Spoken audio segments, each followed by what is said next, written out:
This is Daybreak with Bones Jones.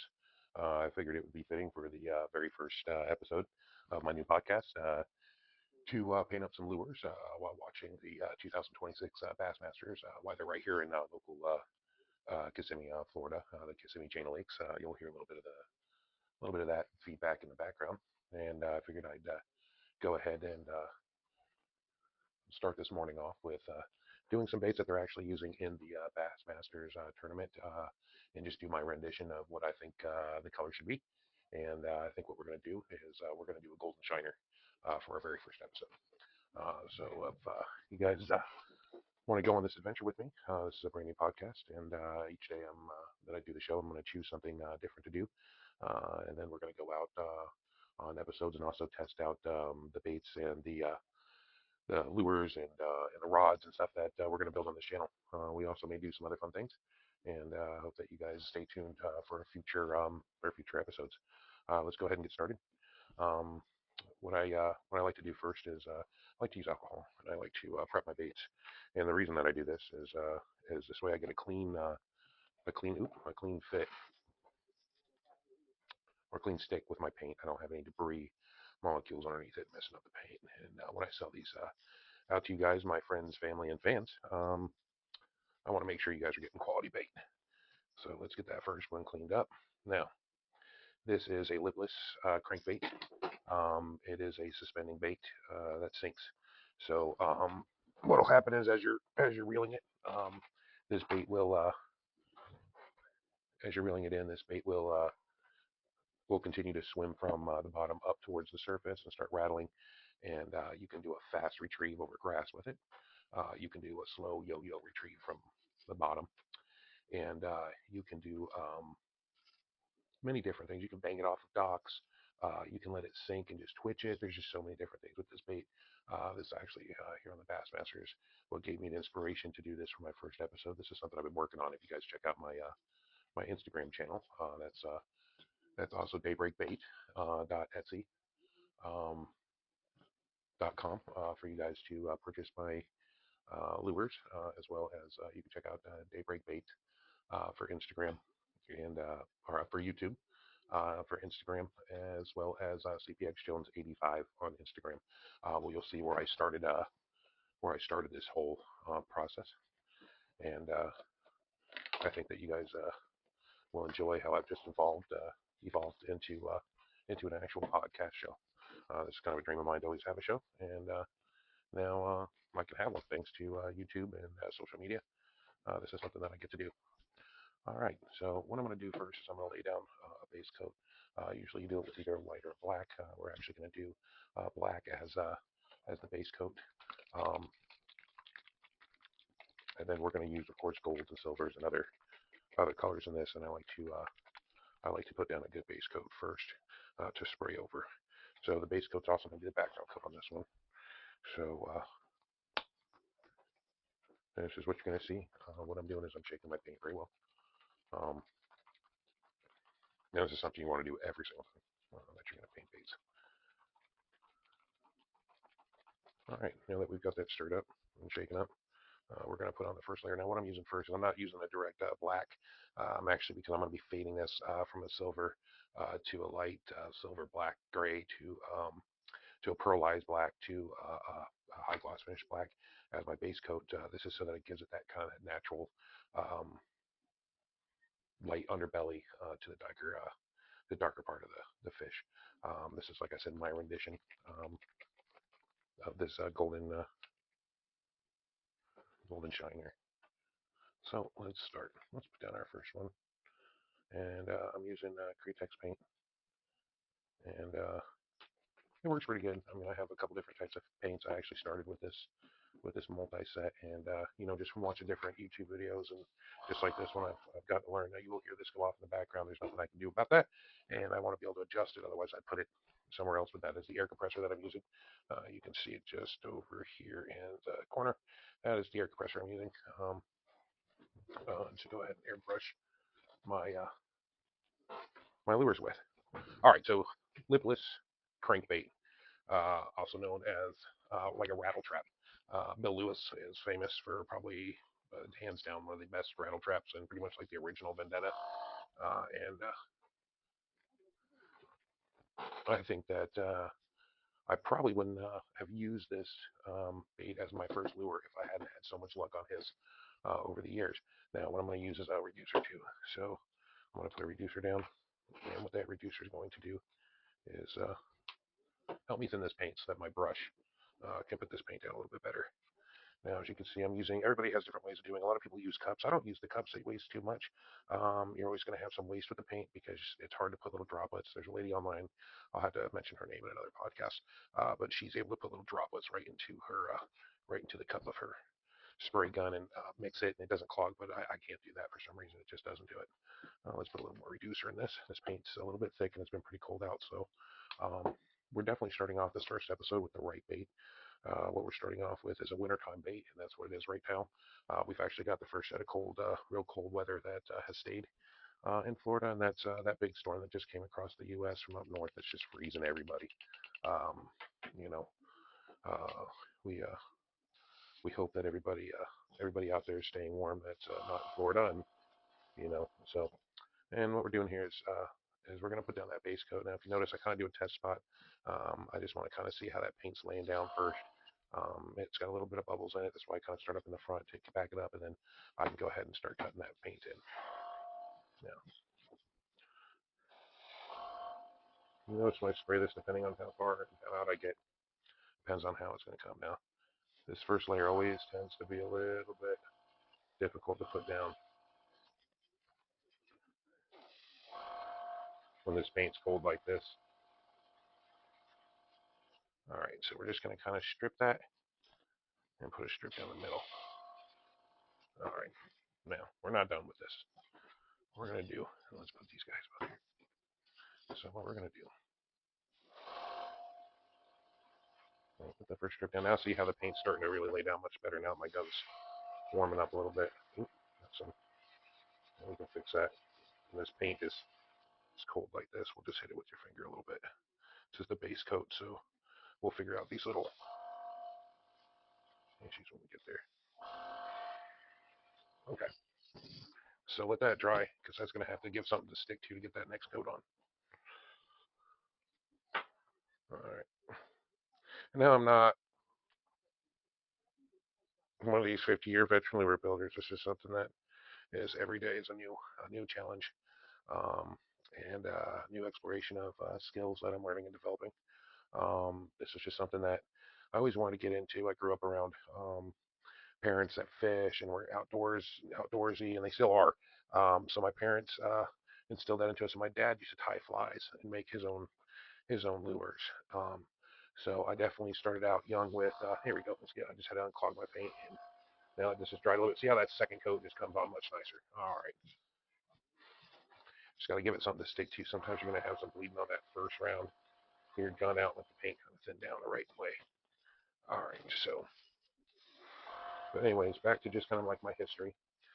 Is just I grew up fishing and camping and hunting, and my parents were both outdoorsy, and they taught me how to make my own lures and just kind of do these things. And I didn't do it for a long time. I've always fished a lot every weekend and taken a lot of people on a lot of trips.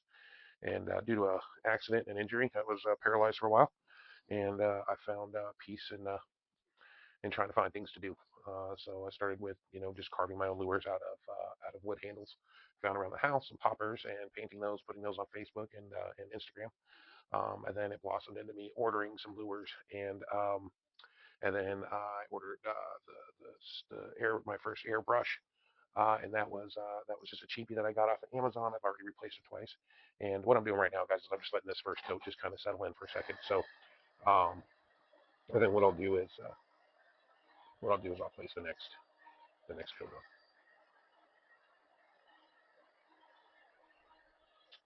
So it just kind of built into me doing my own lures, and then I was immediately catching. I could not believe it, how quickly even my brother brought him fishing for the first time in a long time after being paralyzed.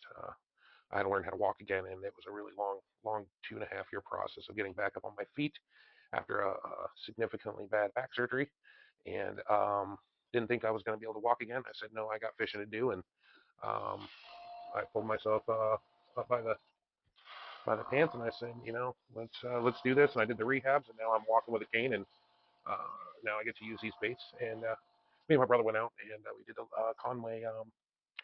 Conway chain of lakes over here in Orlando, Florida, which is a lovely clear set of lakes. And definitely recommend these types of baits in there because there's pickerel, there's crappie, there's largemouth bass, and it's definitely clear water. And there's definitely some deep water, which these work great in the grasses. But my brother casts in one of these small crankbaits that I made, and on the very first cast, he was pleasantly surprised that he caught a pickle.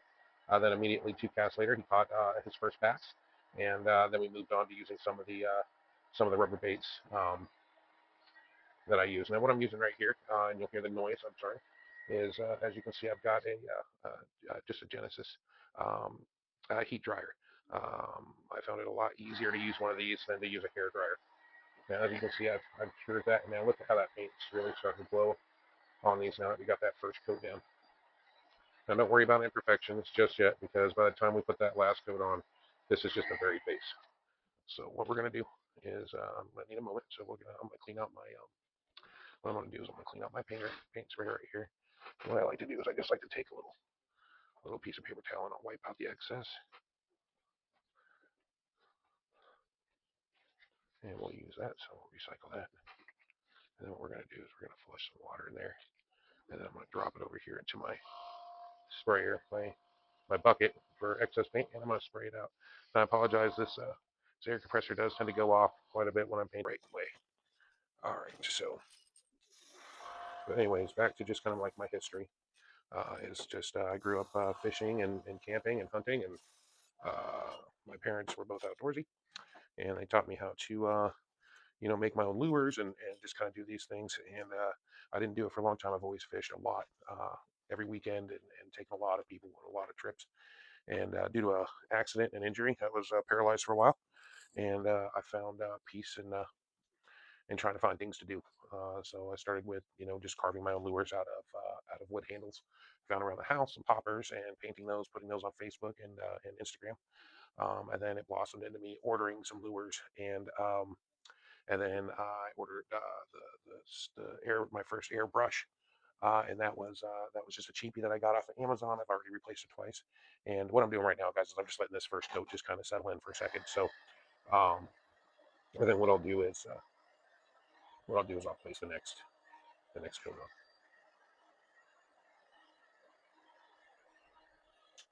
So it just kind of built into me doing my own lures, and then I was immediately catching. I could not believe it, how quickly even my brother brought him fishing for the first time in a long time after being paralyzed. I had to learn how to walk again, and it was a really long 2.5 year process of getting back up on my feet after a significantly bad back surgery, and didn't think I was going to be able to walk again. I said, no, I got fishing to do, and um, I pulled myself up by the pants, and I said, let's do this. And I did the rehabs, and now I'm walking with a cane, and now I get to use these baits. And me and my brother went out, and we did the Conway chain of lakes over here in Orlando, Florida, which is a lovely clear set of lakes.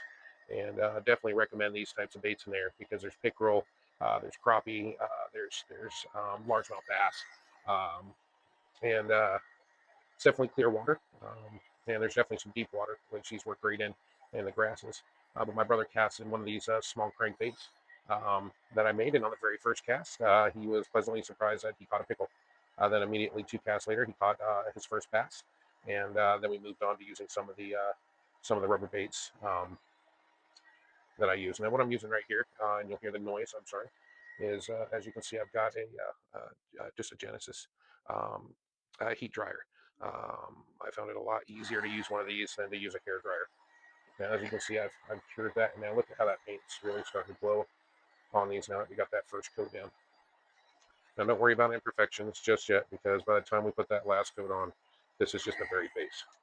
So what we're going to do is I'm going to need a moment. So I'm going to clean out my what I'm going to do is I'm going to clean up my paint spray right here.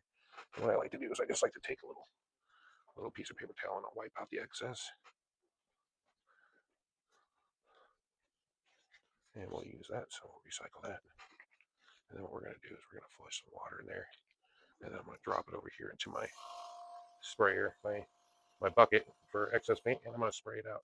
And I apologize, this air compressor does tend to go off quite a bit when I'm painting a lot. That's why I'm using a microphone, so that hopefully I can drown out some of this sound after. Now, I am watching the Bass Masters 2026 live open Kissimmee chain. And this is one of the chains that I do like to fish. I like Toho side. It's a little bit of a drive for me to get to the other side, but I do like to fish Lake Toho. Lake Toho is also a great. This is actually where they're using these baits is in Kissimmee and Toho. They're actually using them out in grass flats. So unlike you know how when you come down to Florida, a lot of people like to fish the shorelines. They like to fish the grass. They like to fish a lot of flipping and jigging. This time of year, those bass are going out, especially with the storms that come down. They're suspended. They're cold headed. They're coming in. They'll stick up in the grass, but right now they're kind of moving around. As you can see, these guys have been. If you well, you guys can't see it on here because it's a podcast, but if you guys watch the Bass Masters live open, Kissimmee, Jane, you'll see that these guys are catching them out in the open on the flats. So, all right. So now that I cleared my little, now that I cleared my gun out, I'm gonna go ahead and pull the paint from this. Now this gave this some time to dry, and I'm gonna put on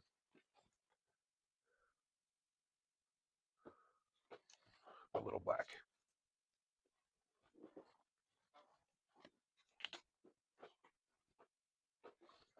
All right. Now, what I like to do with the black and these other colors and all my colors is I like to stir them. I keep tons of toothpicks I get at the dollar store, and I like to use them.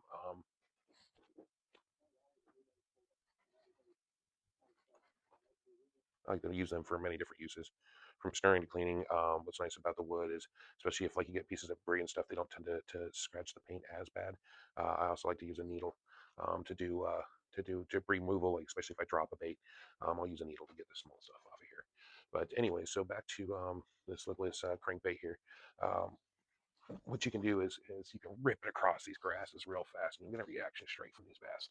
And with these reaction strikes, the bass don't have time to see what they're hitting, but because it's flashy and it goes by, I try to make it as realistic as possible so that they don't have time to think.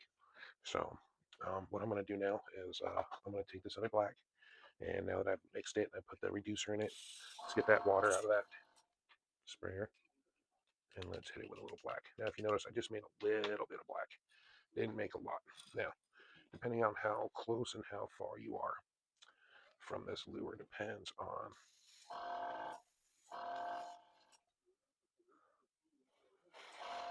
how wide of a spray it is. So we're just going to very carefully top it. And if you do this just right, you won't leave a ton of overspray on the sides of your bait, which means you'll have a nice clean black top. That's solid. As you see, I always start off the bait. I don't care if it gets on my hand, it'll wash off. I like to make sure that I'm not getting a lot of that spray back that you saw when we first started, but you see now that I put down some paint, you're not seeing those splooges now. My paint gun's warmed up and I've got my reductions down correctly. Now let's give this a second to dry. And like I said, what I do is, as you can see here in the background sound, that's that dryer, and I'm hitting. It doesn't take long. Don't burn your baits. You don't have to melt it. You'll bubble the paint. You're just hitting it with that dryer for a couple seconds, and that'll almost be completely dry to the touch. And we'll hit it with another coat until it's covered nice and evenly. Now, what we're going to do is come back to the top towards the end of the bait, and we're going to wind up doing this again. Putting down a nice solid finish gloss or a black mat, it doesn't matter. It's just a solid black um, background, because when I put the stencil over the top and I spray the next color, the gold color is what we're going to use.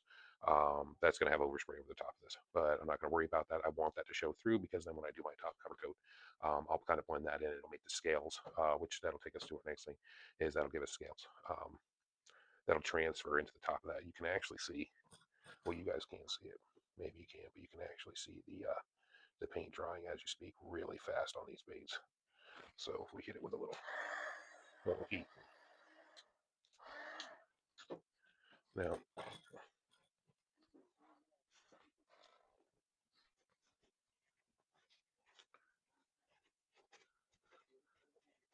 what I'll probably wind up doing is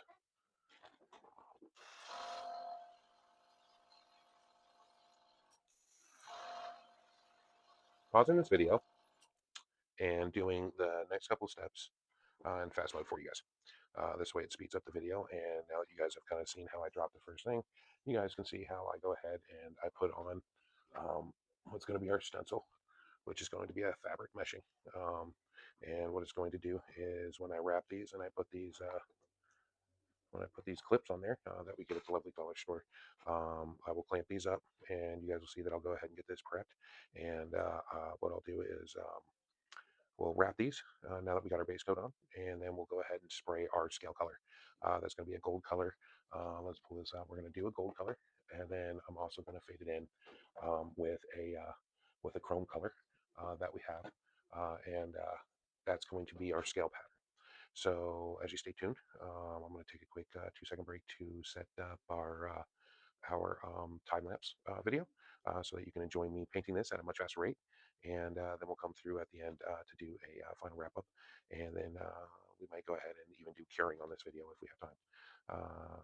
I hope you guys enjoy the next couple steps that are coming in. And in future videos as I do this, I will show you the steps as we go. I think this has been an absolutely wonderful start to the first episode. So go ahead and enjoy this next bit of this clip. And then I'll come back and join you here shortly with an audio tutorial of how we finished up. And then we'll go ahead and get some eyes on this.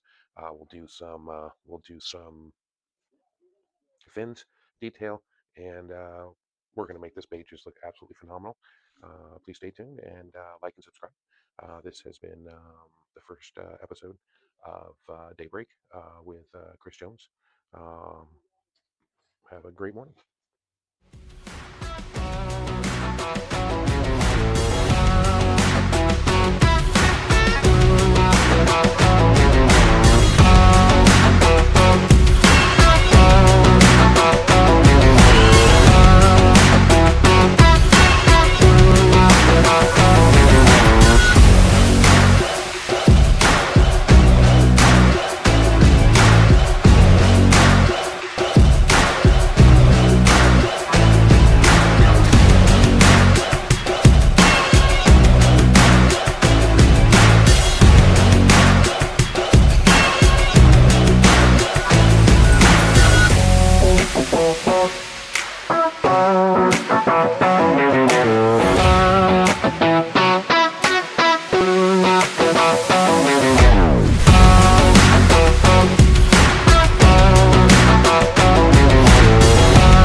Okay, fans, friends, and family, this has been a great show. I just wanted to show that the sun is officially up, and our first Daybreak